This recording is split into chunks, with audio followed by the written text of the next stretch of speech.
Hello students, today we are going to start our topic, that is carcinoma of esophagus. Now see, this esophagus is one of the common site for development of carcinoma. So if we see the pathology of carcinoma of esophagus, we can divide the pathology of carcinoma of esophagus into microscopic,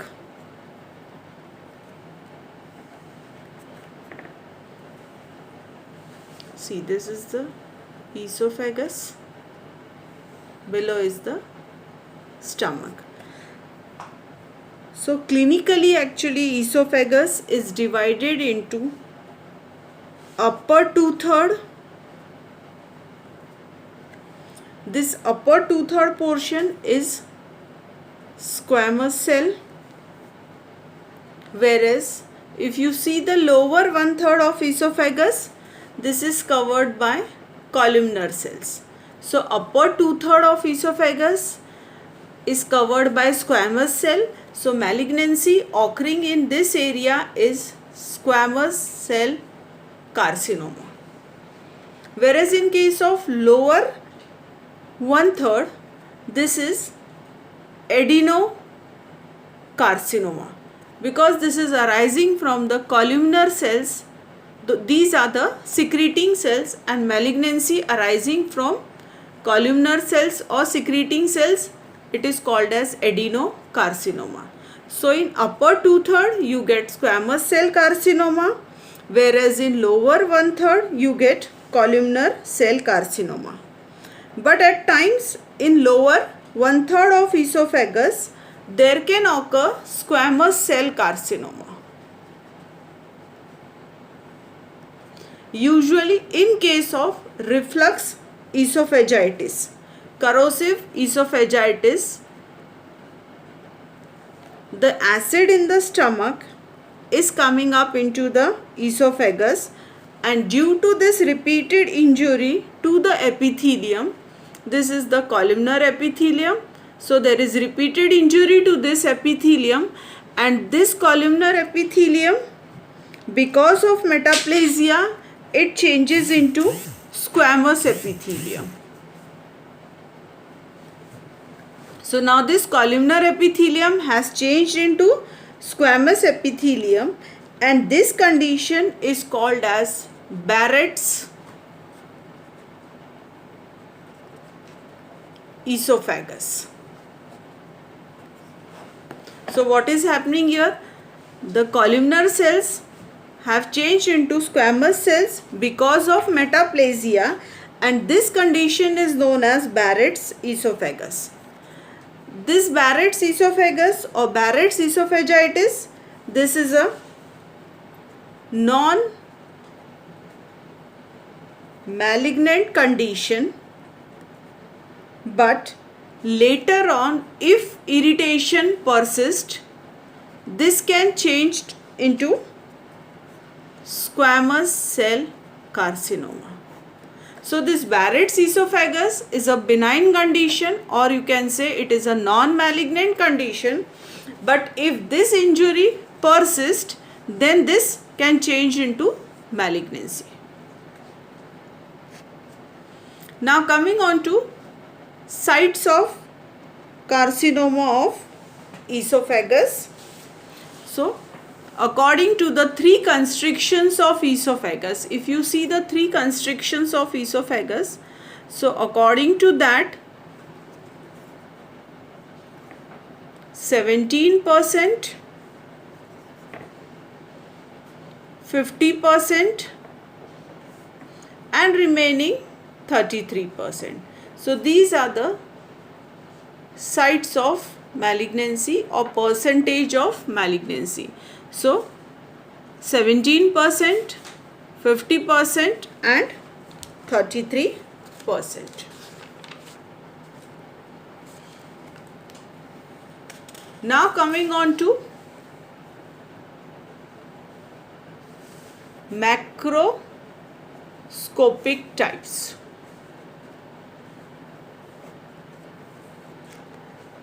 In macroscopic types,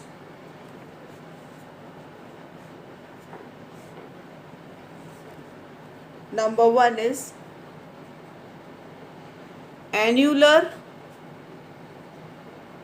stenosing type. The other one is ulcerative type, and the third one is proliferative type. So the first one, we'll see the first one, that is annular or stenosing type of growth. Now this annular or stenosing type of growth, this is involving the whole circumference of the esophagus. As you know, esophagus is a muscular cylindrical conducting tube. So this type of malignancy, this is involving the whole of the circumference, and so in these cases dysphagia, that is difficulty in swallowing, and metastasis is earlier. So this is annular stenosing type of growth, which is involving the whole circumference. In case of ulcerative growth, you get a typical malignant ulcer. You get a typical malignant ulcer. The characteristic of these ulcers are, they are raised, everted margins, irregular, because irregularity is one of the features of malignancy, easily bleeding, and painful. So these are the typical characteristic features of malignant ulcer. The ulcer is raised with everted margins, irregular, easy bleeding, and painful. And so in these patients, there is more of pain as well as dysphagia and metastasis. So this is ulcerative type of growth. The third one is proliferative growth, also called as cauliflower like growth. All of you know what is cauliflower, जिसको हम लोग फूल गोभी बोलते हैं. So it is a cauliflower like growth, a growth which is raised, irregular, and this growth is always bulging in the lumen of esophagus.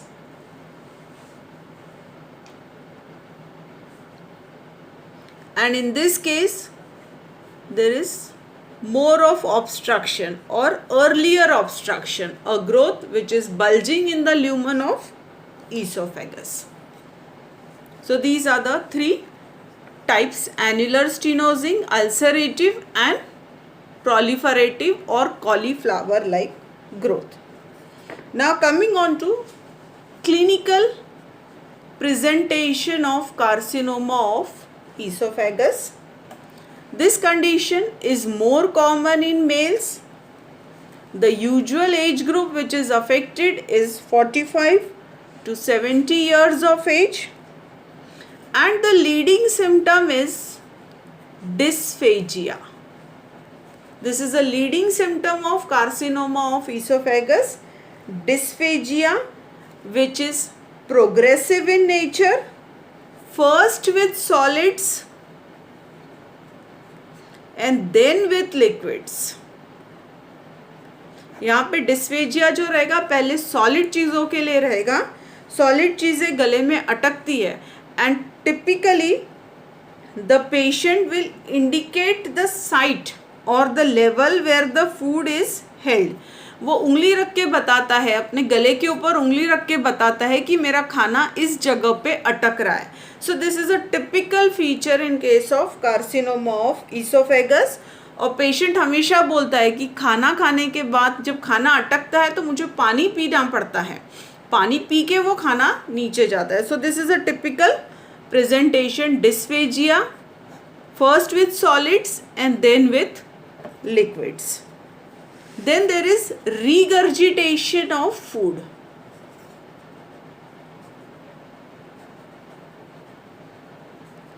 Regurgitation of food in the form of food which is mixed with saliva, and this is called as esophageal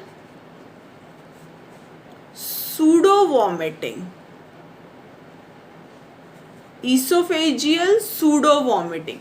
Actually हम vomiting कब बोलते हैं? When the contents of stomach are vomited out, then it is called as vomiting. So actually in case of vomiting, stomach contents are coming out, but in this case there is regurgitation of food. खाना जो stomach तक गया ही नहीं है, esophagus में इकट्ठा हुआ है, and that is vomited out, and that is called as esophageal pseudo vomiting. Because of collection of food in the esophagus, because esophagus is not a storage bag, it is just a conducting tube. तो अब क्या हो रहा है? खाना oesophagus में इकट्ठा हो रहा है, तो डिस्कम्फर्ट लगता है पेशेंट को. That is discomfort in the retrosternal region. Other features are loss of weight, loss of appetite, loss of weight, loss of appetite. These are the features of malignancy, obviously. Then patient is complaining of cough. Why cough? Because the saliva which is not being swallowed by the patient, it remains in the mouth, collected in the mouth, collected in the esophagus, and that trickles into the larynx. Saliva लैरिंग्स में trickle कर रहा है पीछे और irritate कर रहा है larynx को, और उसकी वजह से उसको कफ हो रहा है. So because of trickling of this saliva, patient will give a history of cough, and at times patient comes with aspiration pneumonia. Aspiration pneumonia. So patient will present with aspiration pneumonia also. And there is one typical history in case of CA esophagus. Patient gives a history of excessive salivation. Patient complain करता है कि मेरे मुंह में बहुत ज़्यादा राल इकट्ठा हो रही है, मेरे मुंह में बहुत ज़्यादा चिकट चिकट पानी इकट्ठा हो रहा है. Actually this is not excessive salivation, this is the normal saliva which a person swallows knowingly और अननोइंगली. हम वो सलाइवा को सॉलो कर लेते हैं, लेकिन यहाँ पे क्या हो रहा है? ये इकट्ठा हो रहा है क्योंकि ये अटक रहा है गले में, तो इकट्ठा होता है और पेशेंट को हमेशा लगता है कि मेरे मुंह में सलाइवा ज़्यादा बन रहा है. So is giving a history of excessive saliva which is getting collected. So these are the clinical features. Dysphagia, esophageal pseudo vomiting, discomfort in the retrosternal region, discomfort, loss of weight, loss of appetite, cough, and history of excessive salivation. So these are the clinical features. Now coming on to spread of the disease, spread or metastasis.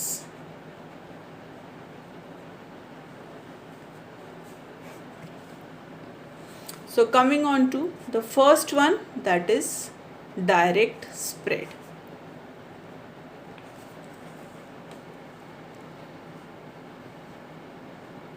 In case of esophagus, all the layers of esophagus are thin and structures around the esophagus are fixed. Carcinoma of esophagus, it spreads both in transverse as well as longitudinal direction.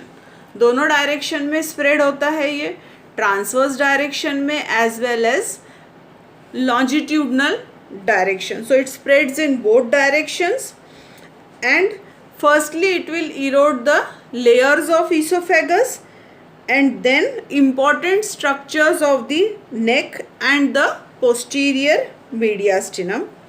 So this spread occurs by continuity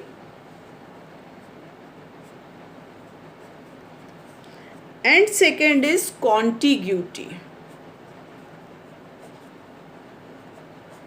See, there is a difference between continuity and contiguity. Continuity means जितने भी oesophagus के layers है एक के बाद एक, mucosa, सब mucosa, इन सबको इन्फिल्टरेट कर रहा है, this is continuity. Contiguity means nearness. जो भी स्ट्रक्चर्स इसके आजू बाजू में रहेंगे उसको इन्फिल्टरेट कर रहा है, that is called as nearness. So by contiguity it will infiltrate the recurrent laryngeal nerve, the thyroid, the trachea and the lungs. This is by contiguity. पड़ोस में जितने भी स्ट्रक्चर्स हैं उन सबको इन्फिल्टरेट कर रहा है. कंटिन्यूटी में इन्फिल्टरेट करेगा जितने भी उसके लेयर्स है ईसोफेगस के, उनको इन्फिल्टरेट करेगा. Then number 2 is lymphatic metastasis. Lymphatic metastasis occurs in downward direction. It occurs in downward direction. The cervical esophagus, the deep cervical and the supraclavicular nodes. क्या होगा? सर्वाइकल पार्ट ऑफ ईसोफेगस है, कहाँ drain करता है? Into the deep cervical and the supraclavicular nodes. तो वहाँ पे पहुँच जाएगा. अगर आप थोरैसिक पार्ट देखोगे तो thoracic part drains into the paraoesophageal and the tracheobronchial nodes. तो वहाँ पे मेटास्टेसिस हो जाएगा. And if you see the abdominal oesophagus, abdominal part of oesophagus along the upper part of lesser curvature and then into the celiac axis. तो ये हो जाता है इसका lymphatic metastasis, cervical, thoracic and abdominal. The third one, that is blood-borne metastasis. Blood-borne metastasis is rare in case of esophagus. If occurs, it can involve the liver and other organs also. So this is spread, direct spread by continuity and contiguity, lymphatic metastasis and blood-borne metastasis. Now coming on to investigations.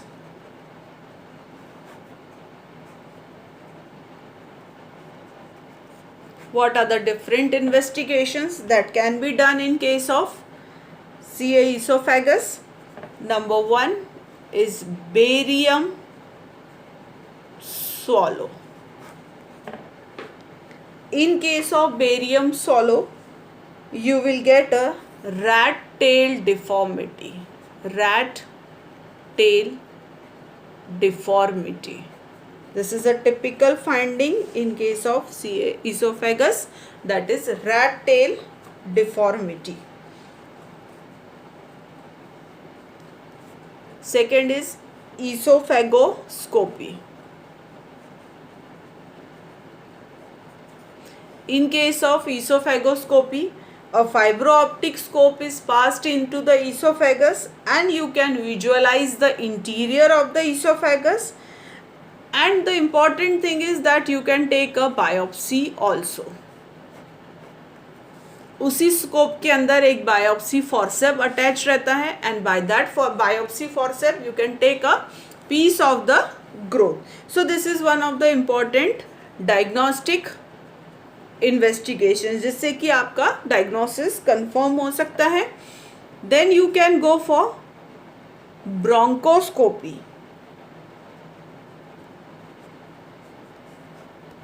Bronchoscopy is done to rule out whether there is involvement of bronchus or formation of a fistula in the bronchus. Other investigations which can be carried out are CT scan and exfoliative cytology. Exfoliative cytology. In case of exfoliative cytology, what you do is you do the lavage of esophagus. I think so everybody knows what is lavage, washing of esophagus. So you do lavage of the esophagus, you wash the esophagus, and whatever fluid which you are getting after lavage, you send it for histopathology, in which you can see the malignant cells. So that is exfoliative cytology. Then treatment of carcinoma of esophagus. First line treatment of carcinoma of esophagus is radiotherapy.